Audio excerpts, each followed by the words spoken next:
sistema óptico.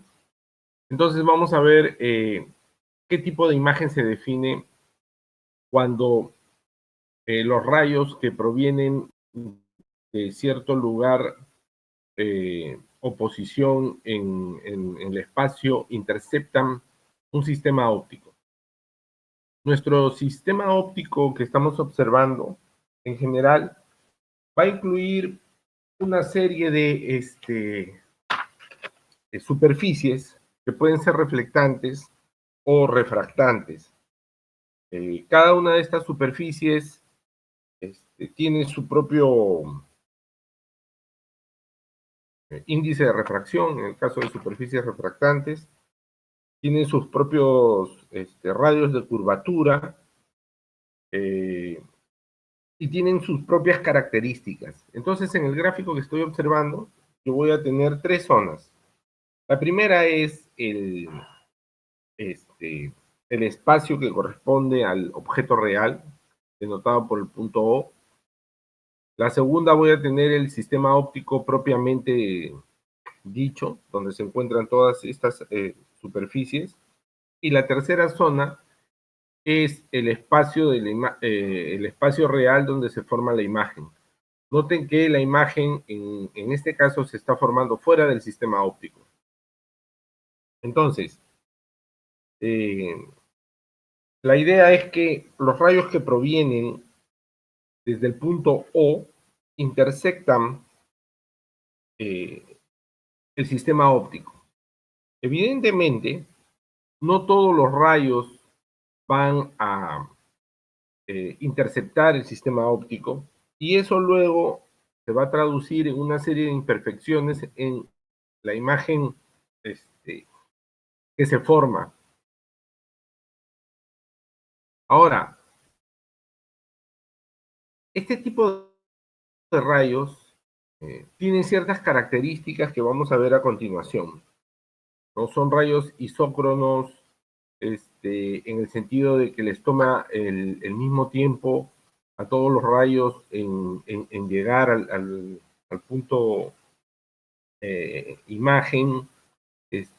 Son rayos que cumplen la condición de que la longitud de onda asociada a los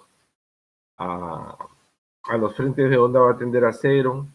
En fin, mayores efectos que no sean relacionados a la geometría euclidiana y la física de Newton. Y en cuanto a la formación de la imagen, se espera que esta imagen tenga ciertas características que las vamos a ver dentro de un momento. Los frentes de onda que están observando ahí, que son estas curvaturas asociadas a los rayos, son o se consideran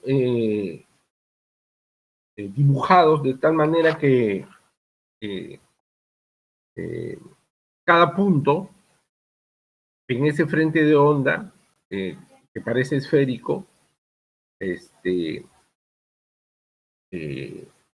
un rayo partiendo de O le toma el mismo tiempo en llegar a una sección del frente de onda que otro rayo que partiendo de O también llega a ese frente de onda. Me explico. Entonces, el frente de onda está construido de tal manera que todos los rayos que parten de O les toma el mismo tiempo llegar a esa sección del frente de onda. El frente de onda avanza y, bueno, aquí en el dibujo han dibujado tres frentes de onda, ¿no? Que me dan la idea de cómo se están propagando estos rayos, ¿ok? Entonces, vamos a tener ciertas características que definir. La primera, vamos a utilizar el principio de Fermat de tiempo mínimo para decir que todos los rayos que parten del punto O les toma el mismo tiempo en llegar al punto I. Es decir, Todos los rayos que parten de O y atraviesan el sistema óptico, luego de sufrir reflexiones y refracciones y salir del sistema óptico, van a converger en el punto I y a todos les va a tomar el mismo tiempo. Esto es necesario porque si no, la imagen que se forme en I va a ser una imagen distorsionada. Entonces, a todos estos tipos de rayos se les llaman rayos isócronos. Iso igual y cronos tiempo, ¿no? Les toma igual tiempo. Luego, por el principio de reversibilidad, nosotros debemos tener en consideración que si intercambiamos los roles o los papeles y en vez de el punto O coloco I y en vez de el punto I coloco O, por el principio de reversibilidad, todos los rayos que parten ahora desde el punto I hacia el punto O deben también ser isócronos y deben pasar por las mismas superficies refractantes y reflectantes, ¿no? Esto ya lo habíamos visto cuando vimos nosotros el principio de reversibilidad. Entonces también se cumple el principio de reversibilidad y por eso intercambiar los roles del punto O el punto I es, es posible. Y en ese caso decimos que el punto O y el punto I son puntos conjugados para el sistema óptico que estamos observando. Nuestro sistema óptico, además, no lo dije, pero creo que lo dije en la clase pasada, tiene una particularidad. Es un sistema que es homogéneo, es isótropo, y es un sistema que no es disipativo, es decir, donde se considera que no hay pérdida de energía. Entonces es un sistema muy especial. ¿Ok? ¿Cambió la imagen? Sí, profesor. Ok. Bueno, aquí en la diapositiva está un poco de lo que hemos visto, ¿no? De lo que hemos hablado. Si leemos un poquito, dice, ¿no? Hablando sobre el sistema óptico, dice que esta región puede incluir cualquier número de medios que intervienen, pero supondremos que cada medio individual es homogéneo e isótropo, es decir, cada superficie reflectante o refractante, y que está caracterizada, dice, por su propio índice de refracción. Como les había mencionado, se supone que cada superficie tiene un índice de refracción propio. Así los rayos se dispersan radialmente en todas las direcciones desde del objeto puntual O, como se muestra, en el espacio del objeto real que precede a la primera superficie reflectora o refractora del sistema óptico. Todo esto ya lo habíamos mencionado.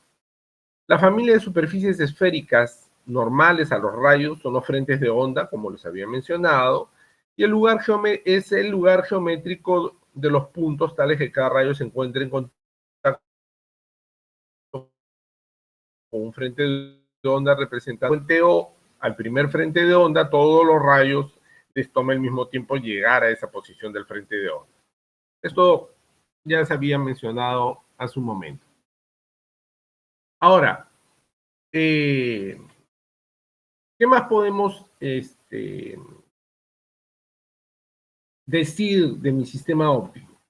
Bueno, en cuanto a la formación de imágenes en la realidad, y lo voy a poner por acá, y en realidad, no necesariamente, o sea, hablando de manera de lo que sucede en la realidad, no necesariamente las imágenes son ideales, en el sentido de que son imágenes totalmente nítidas y con la misma intensidad que tiene el objeto cuando parte desde la fuente, ¿no? Entonces, en general, las imágenes que se forman en la realidad, en la práctica, no son ese tipo de imágenes, es decir, no son imágenes ideales. Pero ¿por qué no son imágenes ideales? Bueno, hay problemas porque la luz se dispersa. Hay aberraciones propias del sistema y también debido a una imposición de la naturaleza que es el límite por difracción. Aunque lo estoy mencionando, lo vamos a ver luego en el curso. Entonces, lo que ocurre es que algunos rayos que partan de o sea, del punto, vamos a ver un momento aquí, el punto O, ¿no? Algunos rayos que partan de O, en general, no llegan al punto I, debido a que siempre en la realidad existen pérdidas por reflexión y por refracción en las superficies. Hay pérdidas por reflexión difusa, hay inhomogeneidades en los medios, hay pérdidas de rayos en el sistema óptico y lo que origina es que este, la imagen formada no sea totalmente nítida ni con la intensidad o brillo original, ¿no? Entonces, eso es lo que ocurre realmente, ¿no? Y es debido por dispersión de la luz, por las aberraciones y el problema de la difracción. Sin embargo, nosotros vamos a estudiar sistemas ópticos ideales y vamos a eh, convenir que nuestras imágenes formadas son nítidas y mantienen las características iniciales desde el punto objeto o el inicio de la formación desde la fuente, ¿no? Entonces vamos a estudiar un caso ideal. Entonces, si la relación de rayos uno a uno, es decir, desde un rayo que parte del punto O y atraviesa el sistema óptico, en el caso ideal debe haber un rayo que salga y converge en el punto I. Entonces habría una relación uno a uno entre los rayos del punto O y el punto I. Si eso no ocurre, es decir, pasa algo y se pierde alguno de los rayos, por lo que les estoy mencionando, la imagen va a ser una imagen imperfecta y entonces eso es debido a las aberraciones del sistema. Pero nosotros ya les he dicho que vamos a estudiar casos ideales, ¿no? Ahora, en general, las imágenes formadas en la realidad no son perfectamente nítidas por todo lo que les estoy mencionando, ¿no? Entonces, hay algo que tampoco se puede, por más que nosotros estemos estudiando un caso ideal, hay algo que no se puede vencer, ¿no? Y es la naturaleza propia de la luz, que es ondulatoria. Y eso da origen a problemas de difracción. Entonces, en general siempre se va a formar en la realidad una imagen borrosa, no nítida, y eso es debido al efecto de difracción. Por lo tanto, podemos nosotros conferir o decir que la formación de imágenes en cuanto a nitidez de la imagen está siempre limitada por el efecto de difracción. Y esa es una imposición de la propia naturaleza de la luz, que no la podemos vencer. ¿Ok? En el caso hipotético ideal que estamos estudiando, nosotros hemos convenido en nuestra óptica geométrica la longitud de onda asociada a la luz tiende a cero y por lo tanto estamos prescindiendo de los efectos de la limitación que nos da el fenómeno de difracción de la luz. Sin embargo, esto es simplemente como un ejercicio extremo desde el punto de vista de una sobresimplificación del problema, ¿no? Entonces tenemos que tener presente que nuestros casos vamos a estudiar son totalmente ideales. Bien, de otro lado, nosotros podemos seguir conceptuando algunos términos como que aquellas superficies que son reflectantes o refractantes en nuestro sistema óptico y dan lugar a una imagen perfecta, a esas superficies reflectantes o refractantes reflectantes las vamos a llamar superficies cartesianas. Existen en la realidad. ¿Ok? Pero bajo ciertas aproximaciones, ciertas superficies reales las podemos denominar como cartesianas. ¿Por qué? La pérdida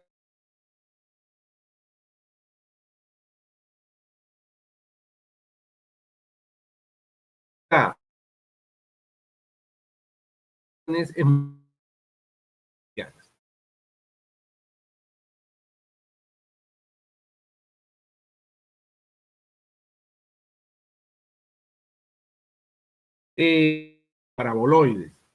Este tipo de superficies cónicas nos dan la sensación de producir relación de uno a uno entre los rayos que parten de la fuente y los rayos que llegan a formar la imagen luego de que han atravesado el sistema óptico en general. Pero, ¿alguien pregunta algo? Profesor, Hola. disculpe, ¿podría repetir la idea, por favor? Se le escuchaba entrecortado. Ah, ya, ¿ahora me escuchan mejor? Sí. Hola. ¿Me están escuchando? Sí, solo por un momento se escuchaba entrecortado.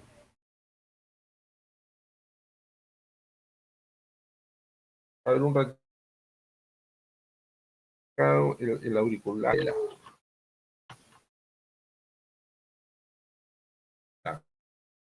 Ahora sí. Pregunto, ¿acá me están escuchando? Hola, ¿me escuchan? Sí, ahora sí, Hola, profesor. ¿sí? Ya, ya ahora. Bueno, lo que les decía es que las superficies cartesianas son superficies que en teoría producen imágenes perfectas, libres de todo tipo de aberración, dispersión y fenómeno de difracción. Estas superficies cartesianas son superficies elipsoidales de tipo hiperboloide o paraboloides, ¿no? Entonces son unas superficies hipotéticas que podemos asemejarla, o sea, podemos tratar de llegar a este tipo de superficies utilizando este tipo de geometrías en la construcción de superficies, ¿no? Es decir, yo me hago lentes o espejos elipsoidales de tipo hipérbola o parabólico y voy a asemejar este tipo de superficies cartesianas. Ahora, estas superficies eh, son difíciles de construir desde el punto de vista tecnológico y son costosas debido a justamente que son superficies que tienen una geometría compleja cuando uno trata de construirlas en la realidad, ¿no? Entonces, y eso uno lo ve por los precios de los lentes, ¿no? Comprar un lente elipsoidal, hiperboloide o paraboloide es costoso. Sin embargo, lo que podría asemejarse más a un tipo de estas superficies es una superficie esférica cuya fabricación es menos costosa y que puede asemejarse mucho a una superficie cartesiana. Bueno, entonces, estas superficies hipotéticas ideales que son reflectantes o refractantes y que producen en teoría imágenes perfectas se llaman las superficies cartesianas. ¿Qué características geométricas debe tener una superficie cartesiana? ¿Cómo puedo encontrar yo una ecuación que me diga qué tipo de superficies puedo considerar las cartesianas? Vamos a ver a continuación un, una serie de figuras que me dan la idea de superficies cartesianas y luego vamos a proceder a tratar de encontrar la ecuación de estas superficies y en el que hacer este intento vamos a definir un término que se llama longitud de camino óptico y que es muy utilizado a través del curso. En la diapositiva que ahora están observando tienen justamente superficies elipsoideas, hiperboloideas y paraboloideas, ¿no? Estas superficies pueden ser reflectantes o refractantes y son consideradas superficies cartesianas porque forman imágenes con una alta calidad. Ahora, en el caso en general de este tipo de superficies, habría que encontrar una ecuación general que las defina. Entonces nosotros vamos a continuación a tratar de descubrir. Espera un ratito. Voy a tratar de inventar un poco esto. ¿Sí? ¿Alguien? Hola. ¿Me escuchan? Hola. ¿Me escuchan? Sí se le escucha, profesor. ¿Alguien quería preguntar algo? ¿No? Bueno. Vamos a definir la longitud de camino óptico, y la longitud de camino óptico es el producto del índice de refracción del medio en el cual está propagando nuestro rayo, multiplicado por la distancia geométrica que viaja. Entonces, la distancia geométrica que viaja multiplicado por el índice de refracción se llama o se denomina longitud de camino óptico. Ese es un término que a continuación vamos a definir y ahí está la ecuación ya básicamente que la define. Entonces, si bien es cierto, los rayos que estamos considerando son isócronos, es decir, que a todos los rayos les toma el mismo tiempo desde que salen de la fuente hasta que cruzan el sistema óptico y llegan a la imagen I. Las longitudes que recorren no necesariamente son las mismas, porque cada una de estos rayos va a interaccionar en el sistema óptico con superficies refractantes o reflectantes que tienen su propio índice de reflexión y índice de refracción, y por lo tanto van a viajar diferentes distancias. Pero finalmente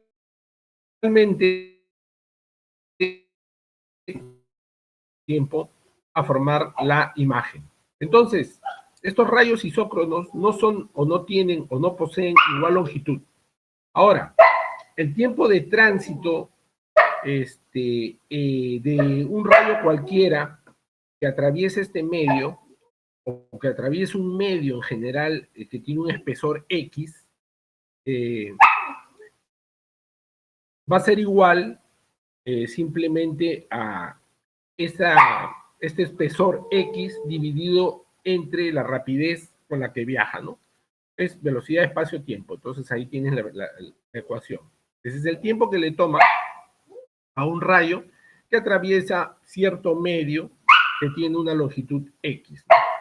Entonces, si tú cambias la rapidez en función de el índice de refracción y la velocidad de la luz, porque ya lo hemos visto en las clases pasadas, ¿no? Hay una relación entre la rapidez con que viaja un rayo y el índice de refracción del medio en el que se encuentra y la rapidez de la luz. Entonces simplemente ahí he colocado esta relación y es lo que aparece en la ecuación que están observando. Al producto índice de refracción por la distancia que está viajando se le llama justamente longitud de camino óptico. Entonces, aquí ya me apareció la longitud de camino óptico, está definido, y en la gráfica o la figura 12 que me aparece aquí, yo lo que tengo es en general una superficie paraboloidea, que si ustedes observan el gráfico se le ha llamado sigma, bueno, se le llama sigma, pero su símbolo es el de sumatoria, ¿no? Que en letra griega es el sigma. Entonces, esta superficie sigma que ustedes están observando ahí, tiene que cumplir cierta ecuación característica y es la que vamos a tratar de descubrir. Y lo vamos a tratar de descubrir a partir justamente del uso del principio de Fermat. El principio de Fermat que nosotros hemos visto de tiempo mínimo requiere entonces que todos los rayos sean isócronos, como ya lo hemos mencionado, y por lo tanto, si ustedes se dan cuenta, todos al final van a viajar la misma distancia y por lo tanto podemos encontrar una relación. Vamos a ver cuál es esa relación. En el gráfico que estoy mostrando, yo identifico el vértice de esta superficie paraboloidea o cartesiana, y el vértice es aquella posición que tiene esfericidad máxima, ¿no? Si ustedes observan ahí, está con la letra B chica o V, ese punto, y ahí yo trazo, con respecto a un referencial I que están observando, donde se supone está la fuente o el objeto en el punto O, trazo una normal que vendría a ser el eje X. Claro que aquí, a ver un momento, vamos a, lo disminuyo un poquito, creo que vamos a ver mejor el eje X. ¿Todavía se nota ahí la imagen? Hola.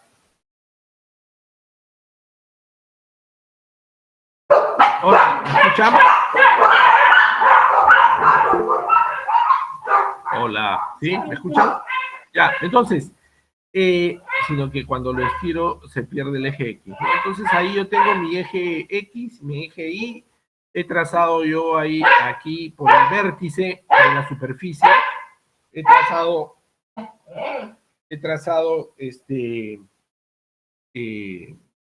justamente el eje X, y lo que tengo aquí es el punto O, desde donde sale la imagen, y el punto I, donde se forma la imagen, y la superficie cartesiana es la superficie sigma. Entonces vamos a tratar de encontrar o hallar cuál es la ecuación de esta superficie sigma que debería cumplir. En la superficie sigma, yo he tomado el vértice, como lo había dicho, y es el punto B, y entonces yo tengo en general dos medios. El medio fuera de la superficie, caracterizado por el índice de refracción n sub 0, y el medio al interior de la superficie, porque recuerden que estoy hablando de una superficie refractante, entonces está en otro medio, al interior de esta superficie, caracterizado por el índice de refracción NI. Las distancias S sub 0 y SI que se están observando aquí son distancias que van desde el punto O el punto donde se coloca el objeto, hacia el vértice, y desde el vértice hacia el punto donde se forma la imagen. En la superficie sigma, tomo un punto cualquiera, el punto P de coordenadas X, Y en general, y luego trazo las distancias que viajaría un rayo desde el punto O, y esa distancia está caracterizada por D sub 0. D sub 0 entonces es la distancia de un rayo que partiendo de O llega al punto P de coordenadas X, Y.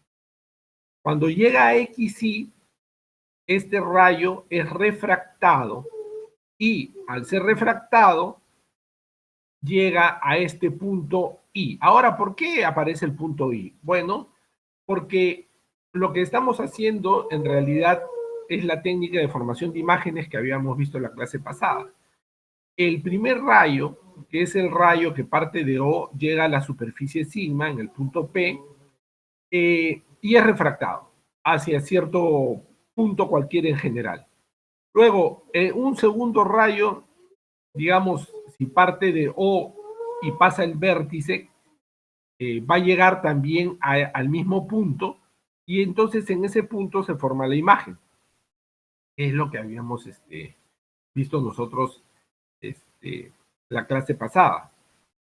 Bien, la distancia que une el punto P con el punto I es D sub I.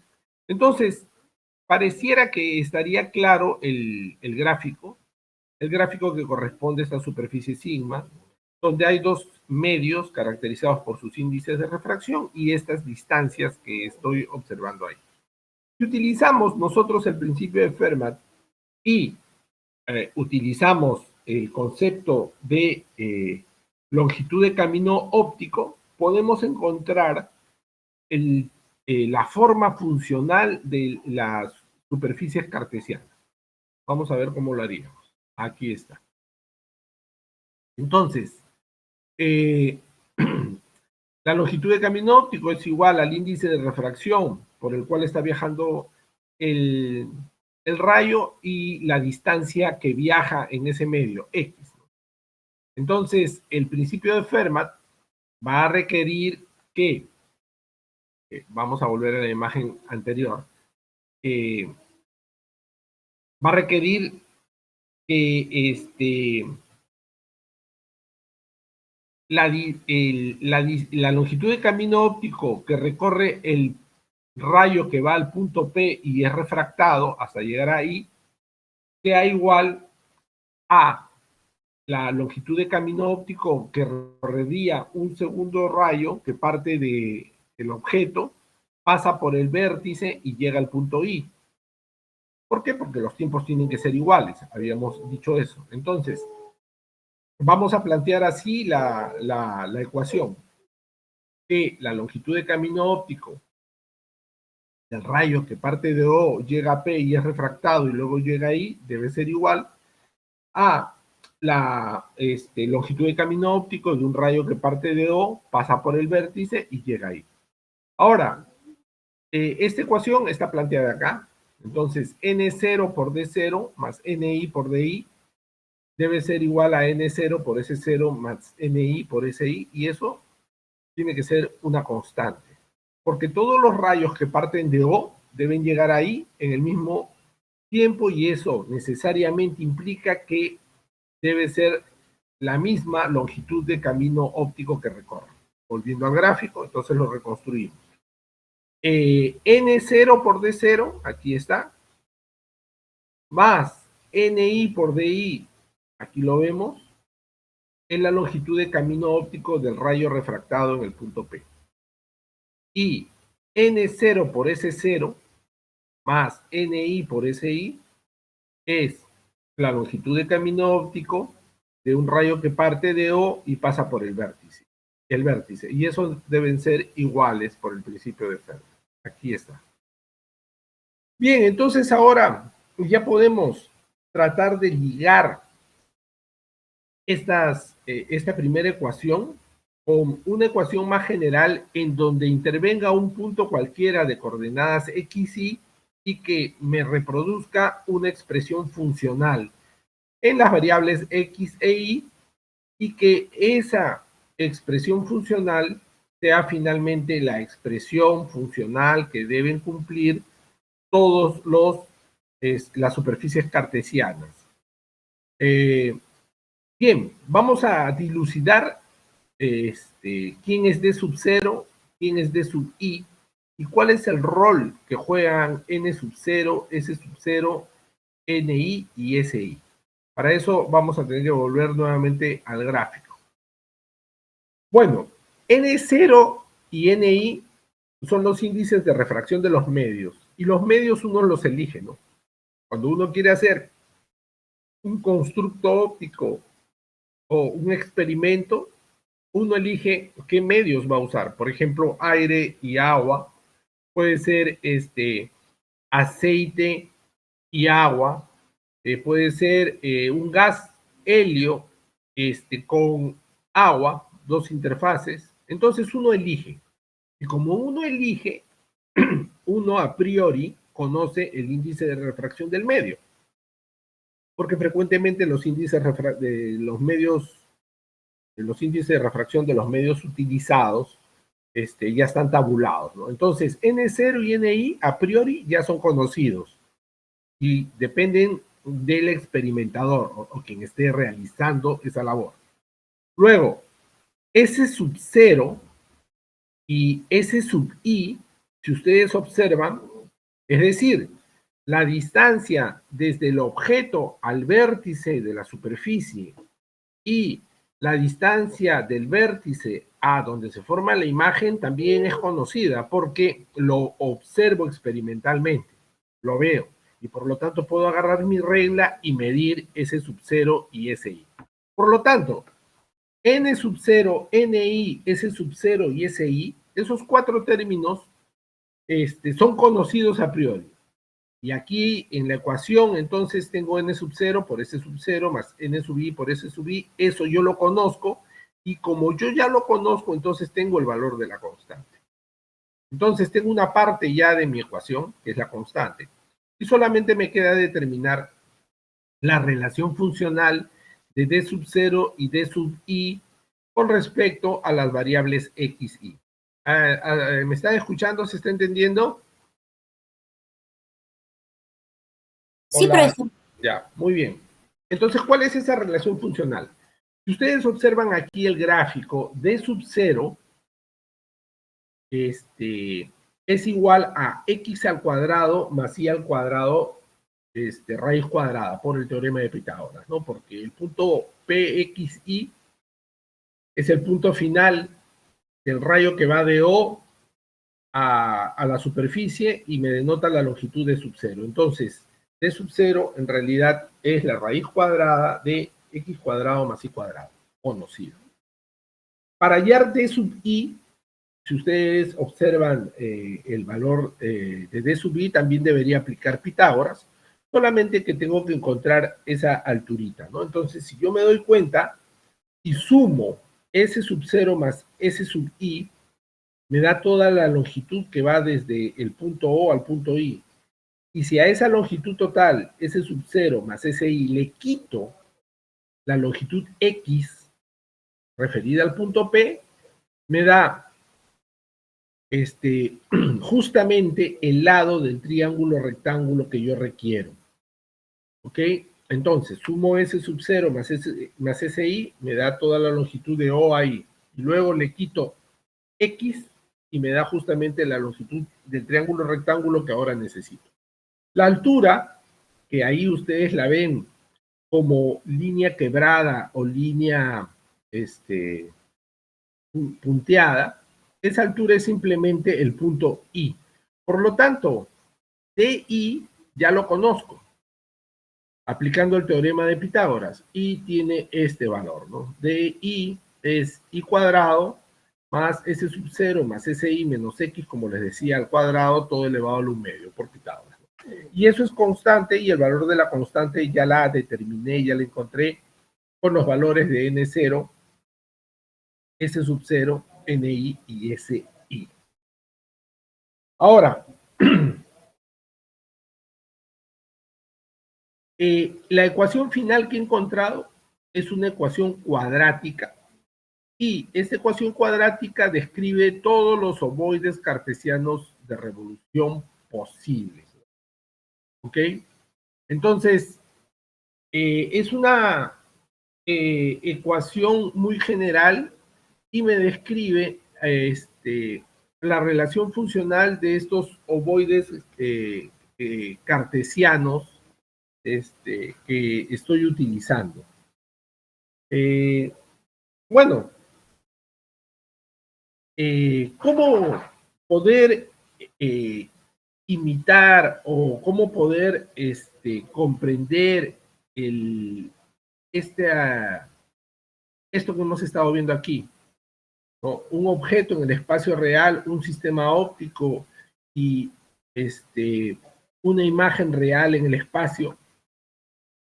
¿Cómo podemos nosotros hacernos un constructo que imite esta relación?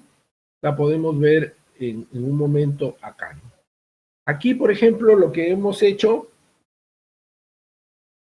es colocar dos lentes hiperbólicos, ¿no? O sea, construirnos dos lentes hiperbólicos y al hacerlo nos hemos construido un sistema óptico dentro de la lente y un objeto colocado fuera en el punto O pasa por la lente.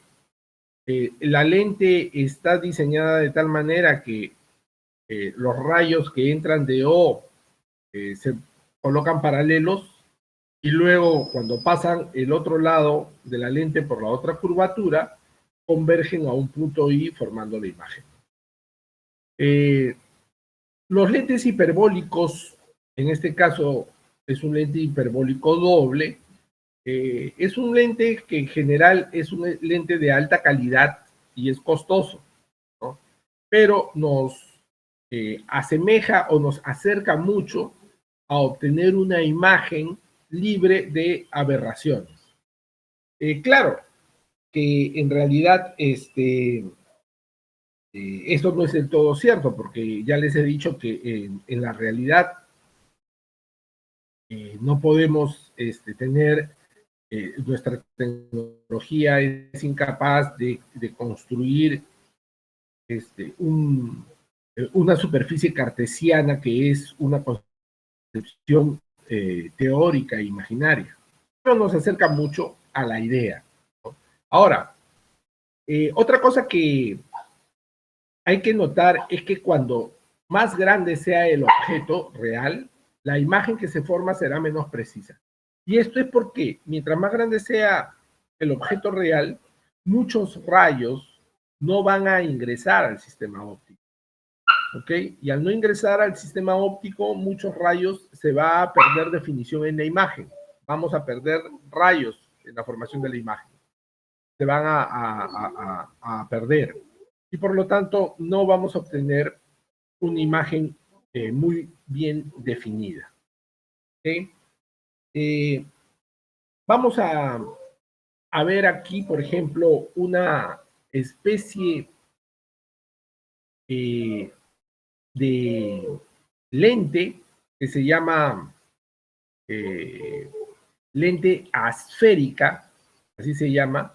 Es una lente que tiene alguna parte, como ustedes están observando ahí, similar a una porción de una esfera, y no es estrictamente esférica, ¿no? Lo que se le llama lente asférica. Este tipo de lentes son costosas y lo que más se utilizan en los laboratorios, etcétera, son las lentes esféricas, ¿no? Las lentes esféricas que son más baratas y más fáciles de producir. Pero este tipo de lentes a esféricos que ustedes están observando son lentes de muy buena calidad y que también nos dan la sensación de estar trabajando con lentes que tienen superficies cartesianas, que son estas superficies que producen una relación uno a uno entre el objeto y la imagen y forman imágenes bien definidas. ¿Sí? Bueno, entonces ya hemos visto nosotros cuál es la forma funcional de nuestro ovoide cartesiano, de nuestras superficies cartesianas, la hemos encontrado. Ya hemos definido una serie de conceptos y ahora vamos a ver qué pasa con la reflexión en una superficie esférica. Vamos a empezar a estudiar un poco estas superficies esféricas porque son las de uso común, ¿ok? Y vamos a ver cómo es la reflexión y luego la refracción en una superficie de tipo esférica. El primer caso que vamos a estudiar es un espejo esférico. En general, el espejo puede ser cóncavo o convexo, ¿sí?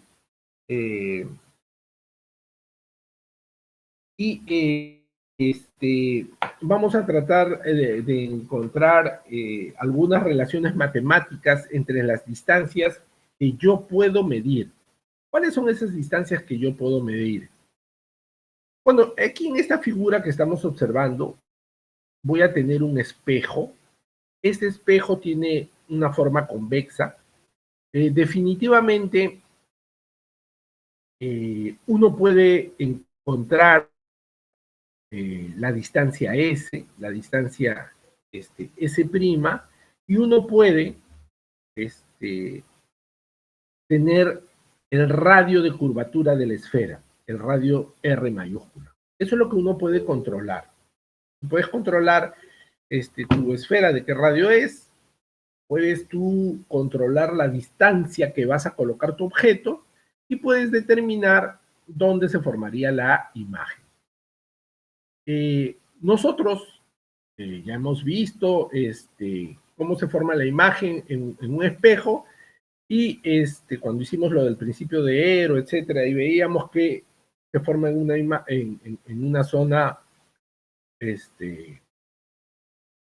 detrás del espejo, ¿no? Imaginaria, ¿no? Y aquí en este tipo de superficie esférica, que es convexa, ocurre lo mismo. Entonces, dibujo el eje óptico. El eje óptico, en este caso, es el eje que pasa por el punto O, B chica o V y C, que es justamente el eje vertical, el eje horizontal perpendicular a la esfera y que pasa por el punto C, que es el centro de curvatura de la esfera, el punto V o B chica, que es el vértice, y el punto O, que es donde se encuentra nuestro objeto. ¿Sí? ¿Se está escuchando? Hola. Sí, profesor. Ok, muy bien. Entonces, vamos a tratar de determinar alguna ecuación que me ligue estos términos y vamos a ver qué podemos hacer de manera matemática para lograr este objetivo, ¿no? Que estoy observando. Entonces, primera inquietud, ¿dónde se va a formar la imagen? Entonces voy a hacer la técnica que ya hemos utilizado, ¿no? De formación de imágenes, cuando lo hice en la clase pasada. Del punto O, lanzo un rayo al punto P, que es un punto cualquiera en la superficie. Y luego este rayo es reflejado. Como es reflejado, desde el punto P yo puedo trazar una longitud hacia el centro de curvatura y ahí me determina el radio de curvatura de la esfera, y aparte es bisectriz del ángulo que está formando el rayo incidente con el rayo reflejado, y por la ley de la reflexión debemos concluir que el ángulo incidente es igual al ángulo reflejado. Por eso que ahí aparece teta y teta. ¿Okay? Entonces ese es nuestro primer constructo. Luego, lo que yo hacía es del rayo reflejado, dibujaba una línea hacia atrás, ¿no? Hacia el lado opuesto de la reflexión, hasta que, en este caso, choque a mi eje óptico. Muy bien, el segundo rayo, que me va a dar la posición donde se va a cruzar este rayo hacia atrás, me la da un rayo que en este caso parte del punto O hacia el vértice, y como parte hacia el vértice, si ustedes ven la figura, hay una flecha que va hacia el vértice B, y luego es reflejado en B, y como le da de frente a la superficie, el ángulo de incidencia y de reflexión es 0, entonces retorna, por eso que ahí ven ustedes una flecha que va hacia el vértice, aquí está, y luego la otra que retorna. Si yo proyecto la reflejada, continuará por el eje óptico y coincidirá en el punto I con la proyección del rayo, el primer rayo reflejado. Entonces, en ese punto I se formará la imagen. La imagen es una imagen virtual porque se da detrás del espejo. Se está dando detrás del espejo. El punto O está en una zona real del espacio. Muy bien.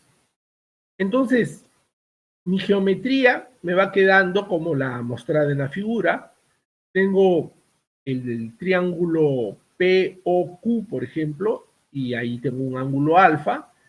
Del punto P trazo una perpendicular de longitud, en este caso la longitud es H, hacia el eje óptico, y PQ es justamente esa perpendicular. Muy bien, tengo luego el triángulo PCQ o PQC, como quieran llamarlo, donde he definido un ángulo phi que están observando ahí. Tengo también un ángulo alfa prima en la figura y todas las variables geométricas ya son mostradas en el gráfico, así como la distancia S, que es la distancia del objeto al vértice, y la distancia S', que es la distancia del vértice a la imagen. ¿Okay? Vamos a tratar de encontrar una relación posible entre los valores medibles. En este caso es S, S' y el radio R. Para hacerlo, para poder cumplir nuestro objetivo, vamos a tomar una aproximación de primer orden en la expansión de los senos y los cosenos. Esta es una formulación teórica dada por Gauss, y es la aproximación gaussiana, ¿no? Esta aproximación de primer orden se refiere a que cuando yo expando la función seno y coseno en series, que dentro de un momento vamos a ver cómo la expansión, solo tomo yo el primer término de la expansión, y que justamente corresponde, y lo voy adelantando, a la aproximación de ángulo pequeño que hemos visto o que hemos trabajado. Entonces, aquí vamos a ver justamente la aproximación de primer orden. La función seno se puede expandir, como están observando ahí, en una serie de potencias, y la función coseno también. Para hacer esa expansión, ustedes pueden usar la serie de Taylor, cuya expresión matemática tiene que ver con las derivadas, y luego unas sumatoria en serie de potencias. No pueden revisar cualquier Google o cualquier libro de matemáticas y ver expansión en serie de Taylor. Y entonces van a obtener ustedes justamente van a obtener esa suma de términos en función al argumento, que en este caso es el ángulo phi. Según la aproximación gaussiana que vamos a tomar, nosotros solamente tomamos los primeros términos de la expansión. Entonces, seno de phi es igual a phi y coseno de phi es igual a 1. Que es lo mismo que si yo considerara el ángulo phi que aparecía y aparece en el gráfico anterior, como ustedes lo ven ahí, ¿no? El ángulo phi es un ángulo pequeño y que en buena cuenta, si ustedes observan la línea OBC es justamente el eje óptico. Y en buena cuenta lo que me está diciendo es que la aproximación de ángulo pequeño me va a asegurar que los rayos no se dispersen con relación a ese eje óptico.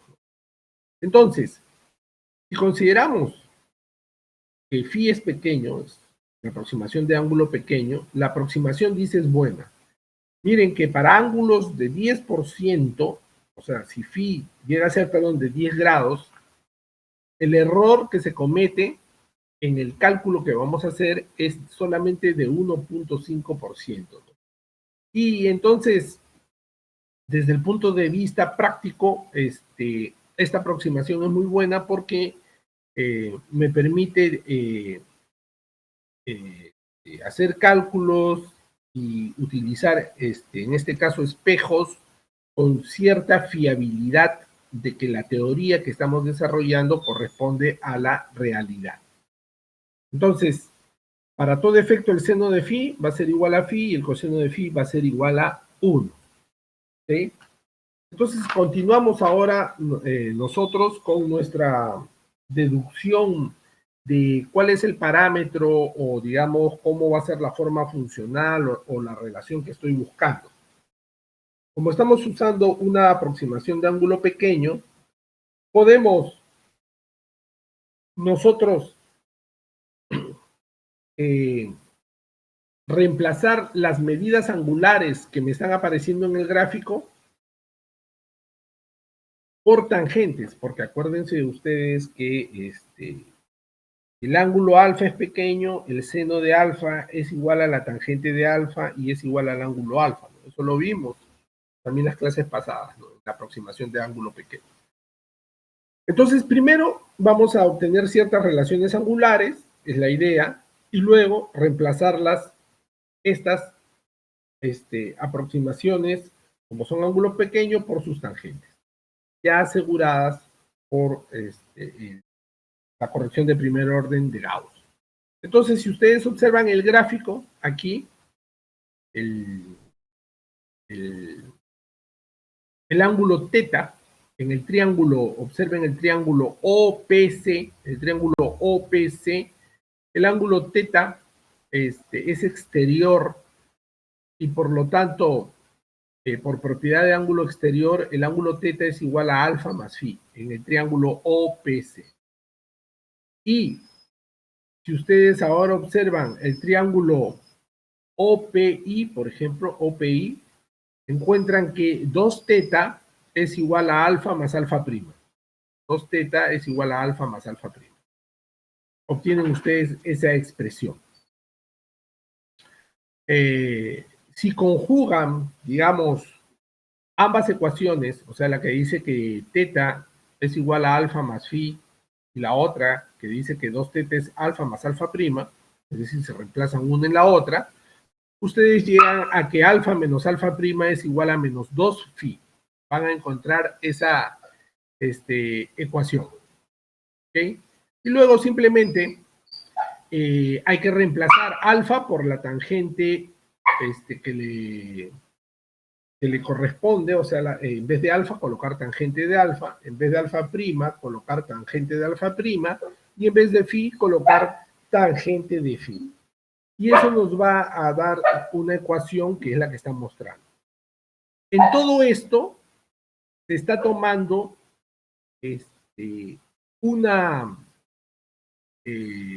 digamos, se está recurriendo a hacer una aproximación. ¿Cuál es la aproximación? Que la distancia BQ, que están viendo ahí, B chica Q, es muy pequeña.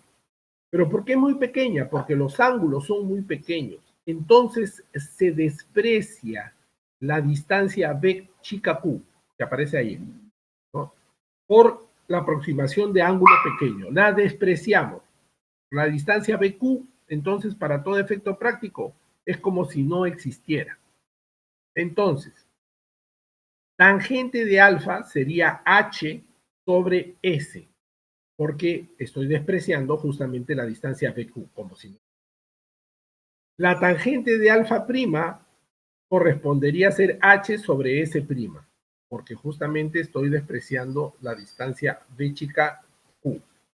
Y phi, la tangente de phi, para reemplazarla por el ángulo phi, es h sobre r, el radio r, porque como es una superficie esférica, la distancia b chica c es r también, ¿no? Entonces, al despreciar b chica q por aproximación de ángulo pequeño, yo obtengo esta relación que corresponde al de la tangente de alfa, alfa prima y phi, que h entre s menos h sobre s prima es igual a menos 2hr. Si yo simplifico h, obtengo una relación que dice 1 entre s menos 1 sobre s prima es igual a menos 2 entre r. Esta ecuación que yo he encontrado, ¿ok? Que yo he encontrado, es una relación que me liga a las variables medibles en mi sistema, que es la distancia S, la distancia S' y el radio de curvatura de la superficie esférica, ¿no? Esférica. ¿Ok? Entonces, lo otro que tengo aquí es que yo he utilizado una superficie convexa, una superficie reflectante convexa, pero podría haber utilizado una superficie reflectante cóncava. Y si yo hiciera eso, obtendría una ecuación similar para la superficie reflectante cóncava y que los invito a ustedes, bueno, en otros ciclos yo siempre les he pedido como tarea que la saquen, a los estudiantes la han sacado sin ningún problema, haciendo el mismo mecanismo, y los invito a ustedes, como este ciclo pretendo no dejarles tareas, a que intenten hacerlo, ¿no? Y les va a salir una expresión similar. Bueno, si juntamos las dos expresiones, la que corresponde a cóncava para convexa, podemos llegar a esta ecuación, que es la ecuación que sirve tanto para superficies reflectantes cóncavas como convexas, y que es que 1 entre S más 1 sobre S' es igual a menos 2 entre R. Aquí, para poder usar esta fórmula indistintamente, tanto para superficies convexas como para superficies cóncavas, yo tengo que tener una convención de signos, es decir, una convención apropiada para poder discernir cuando estoy en un caso o en el otro. ¿Okay? Entonces, ¿cuál es esa convención de signos? Vamos a ver la convención de signos para usar esta última ecuación. Vamos a convenir que la distancia al objeto S es positiva, o sea, el S es positiva cuando O, el punto O, está a la izquierda de B. Es decir, todo va a corresponder o todo va a estar en función del vértice de mi espejo o superficie reflectante. ¿Ok? El vértice. Si el punto O, objeto, está a la izquierda de B, entonces S es positiva. ¿Ok? Y eso corresponde a un objeto real. ¿Okay? Cuando O está a la derecha, corresponde a un objeto virtual y ese es negativo. Entonces, si el objeto, ¿alguien está hablando? Hola. Hola, ¿me escuchan? Sí, profesor, sí se le escucha. Ya, ok. Entonces, la convención dice así, nuevamente. S va a tomar un valor positivo cuando el objeto esté a la izquierda del vértice. ¿Okay? Cuando O está a la derecha, corresponderá a un objeto virtual y S es negativo. Eso es lo primero. La distancia la distancia de la imagen es positiva cuando I está a la izquierda de B.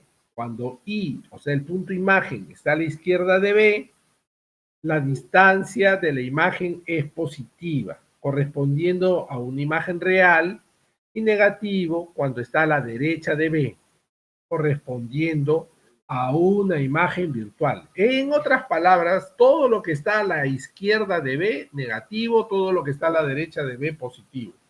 El radio de curvatura, R, radio de esfera, es positivo cuando C, el punto C, está a la derecha de B, correspondiendo a un espejo convexo, y negativo cuando C está a la izquierda de B, correspondiendo a un espejo cóncavo.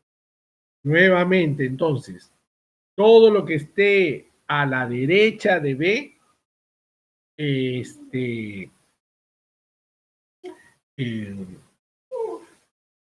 este caso, para el radio de curvatura, va a ser positivo, y cuando esté a la izquierda de B, en caso del centro de curvatura, será un espejo cóncavo. Este es una ley de signos o convención que se da mucho en este tipo de ecuaciones de óptica geométrica, ¿no? Y lo único que queda es acostumbrarse. Ahora, sobre eso hay que decir unas cosas, ¿no? Algunos libros deducen la ecuación y toman otro tipo de convención de signos. Entonces, hay que tener presente que para este libro, esta es la convención de signos que está utilizando. ¿Ok? Entonces, y esta convención de signos se aplica a qué ecuación? A esta de acá.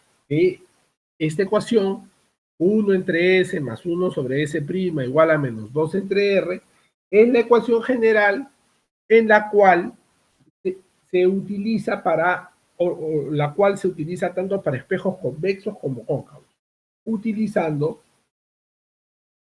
la ecuación de signos, utilizando la ecuación de los signos. Ahora, con respecto a la ecuación propiamente dicha, vamos a decir, o tenemos que decir algunas cosas, ¿no? Por ejemplo, el espejo que hemos analizado, que estamos analizando, los espejos, son espejos esféricos, por eso que aparece el radio de curvatura R. Si el radio de curvatura es muy grande y tiende a infinito, entonces esa esfera se convierte en un plano y el espejo sería plano. Entonces, para el caso de espejos planos, R sería infinito, y si eso ocurre, si R es infinito, 1 entre S más 1 entre S' debe ser igual a 0, por lo que S es igual a menos S'. Es decir, y eso ya se determinó, ¿no? Es decir, que la imagen real y la imagen virtual están a ambos lados del espejo. Uno en la zona real y la otra imaginaria. Y eso ya lo habíamos visto, lo habíamos observado, lo habíamos visto anteriormente, que en un espejo plano, cuando vimos el principio de Eero, ¿no? En un espejo plano, la imagen se forma en el lado virtual, ¿no? En un espejo. Entonces, esta ecuación que estamos viendo de aquí, cuando R es infinito, también cumple para un espejo plano. ¿Ok? Para un espejo plano. Si el objeto, digamos, se encuentra en un punto muy alejado, en el infinito, los rayos, ¿no?, provienen como si fueran paralelos. Y en ese caso, la distancia S sería infinita y 1 entre S sería 0, y yo tendría solamente que 1 entre S' es menos 2 entre R, o que S' es menos R medios, ¿no? Menos R medios. Entonces, Yo voy a definir para el caso de estos espejos un término que se llama distancia focal o longitud focal, ¿no? Vamos a definir la longitud focal. ¿Sí?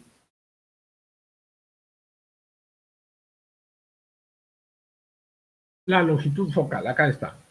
La longitud focal F para un espejo, ¿ok?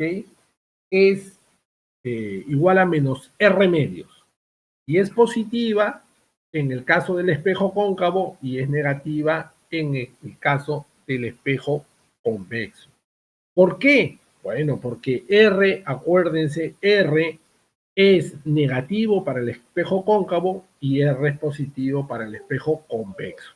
Por lo tanto, la distancia focal se define de esta manera y nuestra ecuación que hemos estado viendo, que es esta, está 1 más S, 1 entre S más 1 sobre S' igual a menos 2R en función de la distancia focal o longitud focal, toma esta forma. ¿Okay? Esta forma que es la ecuación característica de un espejo. ¿Okay? Toma esa forma de ahí. Bueno, al punto F se le llama F mayúscula, que están observando en el gráfico, que es el punto geométrico donde que está ubicado en sobre el eje óptico y está a una distancia F minúscula, o sea, la distancia focal, a ese punto F mayúscula se le llama foco, ¿ok? O punto focal. Foco o punto focal. Entonces, foco o punto focal. Y la distancia del foco o punto focal al vértice del espejo se llama distancia focal, F, ¿no? Entonces, no hay que confundir la distancia focal con el punto focal, ¿ok?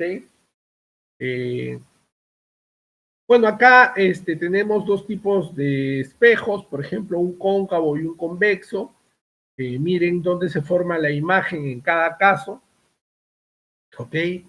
En un caso, la imagen se forma del lado del espejo, en el punto F, donde convergen los rayos, y en el otro lado, la imagen se forma en la zona virtual, detrás del espejo. Detrás del espejo, que es el caso convexo en B, ¿no? Entonces, cuando el espejo es cóncavo en A, la imagen se forma del lado real, en el punto F. Y cuando estamos en un espejo convexo, la imagen se forma detrás del espejo. ¿Okay? Hay que tener eso en consideración, ¿no? Que son cosas que hay que leer, digamos, ¿no? Tienen que leer ya en el libro para que les quede. Y como último punto de la clase de hoy día, vamos a hacer 1:30 nomás para no avanzar mucho porque no todos han metido a la clase y aparte tienen que leer. Y aparte porque lo que viene que es hacer el mismo análisis pero para la refracción. En el caso de la refracción que vamos a ver ya el día de la clase, ahí vamos a hacer un ejemplo un poco más complicado porque vamos a tener dos superficies refractantes en simultáneo y eso lo tengo que hacer de manera no virtual, sino presencial. ¿Ok? Entonces, vamos a ver un último término que tiene que ver con la magnificación. ¿Qué significa? Vamos a calcular si la imagen que se forma mantiene su dimensión vertical o no. Vamos a ver si, aparte de mantener su longitud, invierte su posición o no. ¿No? Entonces, para hacer esto, nosotros vamos a ver la magnificación. La magnificación. ¿Ok? Aquí se muestra una figura Esta figura corresponde a un espejo convexo, como que hemos estado estudiando, y nuestro espejo convexo que hemos estudiado, le hemos trazado el eje óptico que pasa por el vértice, que acá ya no le ha colocado el libro la B chica, y el punto C, que es el centro de curvatura, y entonces él considera un objeto extendido. ¿Qué es el objeto extendido? Bueno, el objeto extendido parte del eje óptico y es esta flecha que tiene longitud h sub 0 en el gráfico. Que claro, se confunde con los rayos, pero en realidad es una flecha que tiene una longitud h sub 0 y es un objeto extendido de manera vertical. Entonces, h sub 0 es una flecha de longitud h sub 0 y es nuestro objeto. Lo que queremos saber es dónde se forma la imagen, en qué posición, y queremos ver cuál es el tamaño final de la imagen y cuál es su posición final. Entonces, si ustedes se dan cuenta, la flecha h sub 0 que está aquí, vamos a determinar dónde se forma la imagen. Como es convexo, ya sabemos que la imagen se va a formar en el lado de la imagen, perdón, a la espalda, detrás del espejo o en la zona imaginaria, ¿no?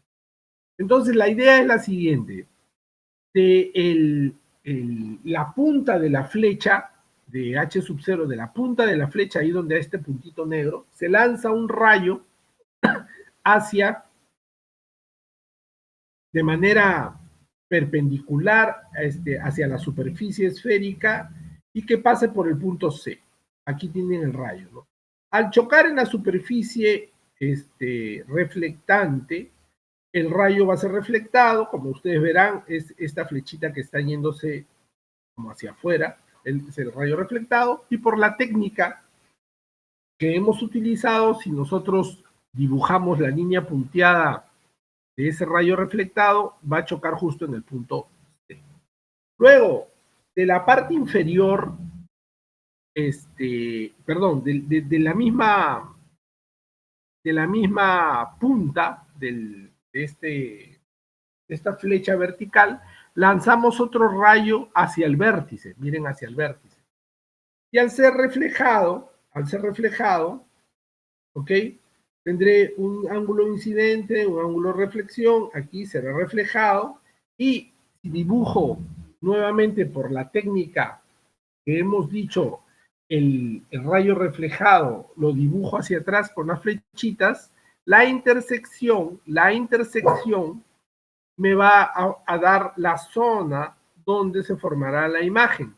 Como es una imagen extendida, que tiene cierta longitud h sub 0, y para cada punto de la flecha yo trazara rayos y fuera buscando la posición donde se va a construir la imagen, vería que me construye otra imagen de la misma longitud, en este caso es una flecha de longitud h sub 0, y es la flecha pequeña que corresponde a una longitud hi. Quiere decir que en este caso, la imagen que se está formando ha sufrido un decremento en su longitud, porque h sub i claramente no es de la misma longitud que h sub 0. Entonces voy a definir el término magnificación y voy a encontrar cuál es el tamaño vertical finalmente que se forma en como imagen virtual. Bien, entonces la idea nuevamente es trabajar con las distancias que conozco, S y S', porque la distancia S es donde yo la defino yo al colocar, en este caso, mi flecha de longitud h sub 0, y la longitud S' queda determinada por donde se formó la imagen. ¿Okay? Luego, yo tengo aquí mi geometría, que es muy simple en realidad, y voy a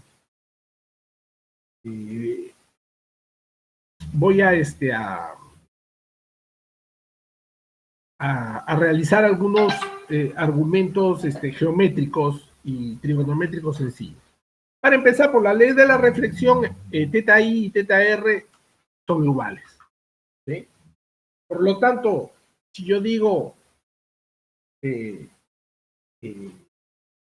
tangente de teta i es igual a tangente de teta r, no habré dicho nada errado, sino es correcto, porque el ángulo de incidencia debe ser igual al ángulo de reflexión.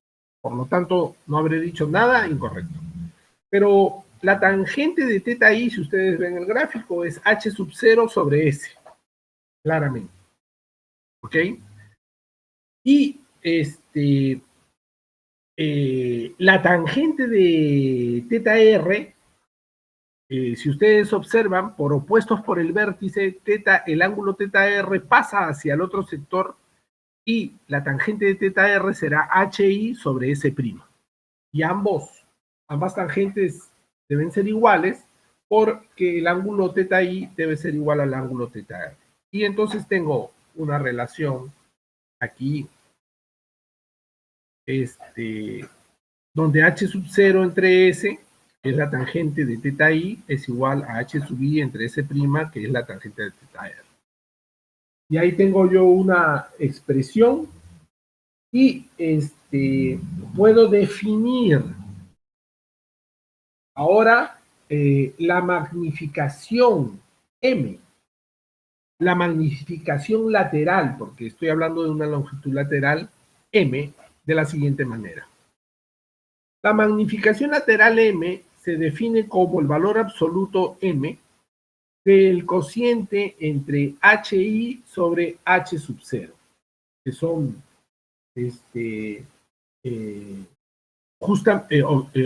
y que proviene justamente de la relación de las tangentes que estoy viendo acá. Si yo HI paso a dividir H sub 0, tendría que esto debe ser igual a S' entre S, que es lo que aparece acá. ¿Ok? Entonces la magnificación es la relación entre el tamaño inicial al final, ¿no? Entonces, y eso es igual a S' entre S. Si la convención de signos que hemos estado trabajando se extiende, entonces yo puedo quitar el valor absoluto de M y la forma general sería simplemente M, la magnificación es igual a menos S' entre S, ¿no? El correcto uso de esto corresponde a lo siguiente. La magnificación es negativa cuando la imagen es invertida.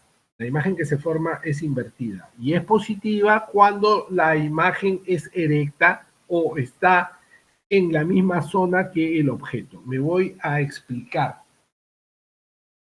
Aquí, por ejemplo, la longitud original o el objeto original tiene una longitud h sub 0 y la imagen que se forma tiene la misma dirección y está sobre el eje óptico. Miren el eje óptico aquí, que pasa por el vértice y el punto C.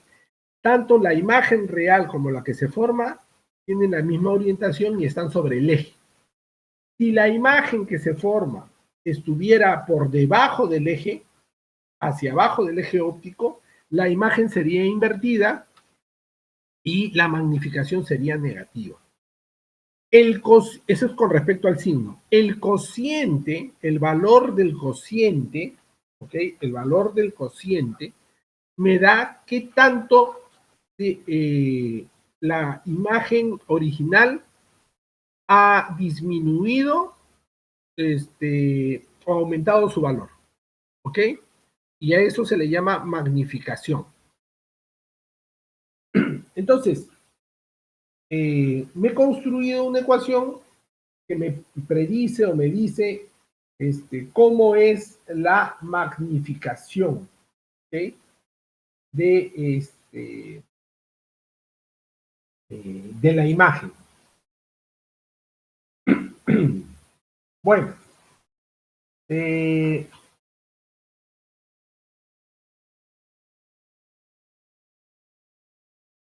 ¿Qué más podemos decir al respecto de la magnificación? Nada más.